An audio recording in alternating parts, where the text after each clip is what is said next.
ಆ ನಾಟಕಗಳ ಪ್ರಾಕ್ಟೀಸು 4 ತಿಂಗಳು ನಡೆದು ಆಮೇಲೆ ಇಲ್ಲಿ ಹೆಗ್ಗೋಡಲ್ಲಿ ಶೋ ಆಗಿ ಆಮೇಲೆ ಕರ್ನಾಟಕದಲ್ಲಿ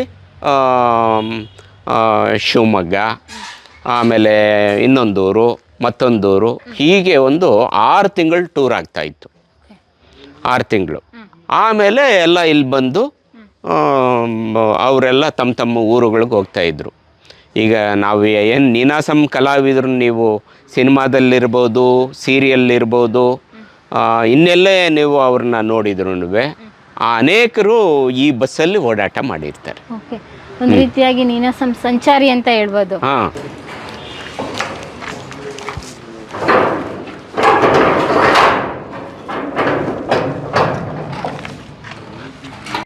ಇದು ನೀನಾಸಂ ಆಫೀಸು.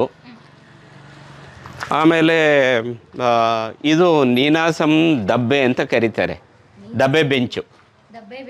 ಹಾಂ, ಇದು ಇಲ್ಲಿ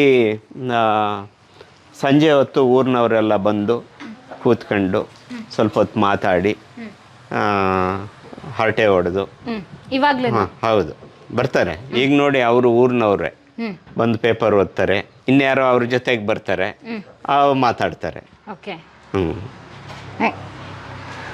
ಸುಬ್ಬಣ್ಣವರು ಯಾವಾಗೂ ಅವರು ಇಲ್ಲೇ ಕೂರ್ತಾ ಇದ್ರು. ಆಮೇಲೆ ಒಳಗಡೆ ನ್ಯೂಸ್ ಪೇಪರ್ಸ್ ಇರುತ್ತೆ, ಅದನ್ನೆಲ್ಲ ಓದ್ಬೋದು, ಓದ್ಬೋದು, ಅವ್ರಿಗೆಲ್ಲ ಅವಕಾಶ ಮಾಡಿಕೊಟ್ಟಿದ್ದೀರಾ? ಹೌದು. ಓಕೆ, ನಮಸ್ತೆ ಸರ್. ಅಕ್ಷರ ಸರ್, ಇವಾಗ ಯಾವಾಗಕ್ಕೆ ಹೋಗ್ತಾ ಇದ್ದೀವಿ ನೀನಾಸಂನಲ್ಲಿ? ಇದು ನೀನಾಸಂ ರಂಗಮಂದಿರ ಕಟ್ಟಿದ್ದು 70ರ ದಶಕದಲ್ಲಿ, ಇದನ್ನು ಕಟ್ಟಿದ್ದು 90ರ ದಶಕದಲ್ಲಿ. ಈ ಜಾಗವನ್ನು, ಈ ಜಾಗದಲ್ಲಿ ನೀನಾಸಂ ಮುಂದೆ ಈ ರಂಗಶಿಕ್ಷಣ ಕೇಂದ್ರ, ತಿರುಗಾಟ ಇದನ್ನೆಲ್ಲ ಪ್ರಾರಂಭ ಮಾಡಿದವಾಗ ನೀನಾಸಂಗೆ ಬೇರೆ ಬೇರೆ ಬೇರೆ ಬೇರೆ ರೀತಿ ಜಾಗ ಬೇಕಾಯಿತು. ಆ ಜಾಗ ಬೇಕು ಅಂತ ಈಗ ಇಲ್ಲಿ 2 ಎಕರೆ ಜಾಗ ತಗೊಂಡು ಇಲ್ಲಿ ಬೇರೆ ಬೇರೆ ಕಟ್ಟಡಗಳನ್ನ ಮಾಡಿದ್ದು. ಮೊದಲು ಬರೀ ಲೈಬ್ರರಿ ಇತ್ತು, ಆಮೇಲೆ ಈಗ ಒಂದು 5-6 ವರ್ಷದ ಹಿಂದೆ ಇದನ್ನ ಈ ಬಿ ವಿ ಕಾರಂತ ರಂಗ ಸಂಕೀರ್ಣ ಅನ್ನೋ ಇದನ್ನ ಮಾಡಿದ್ದು.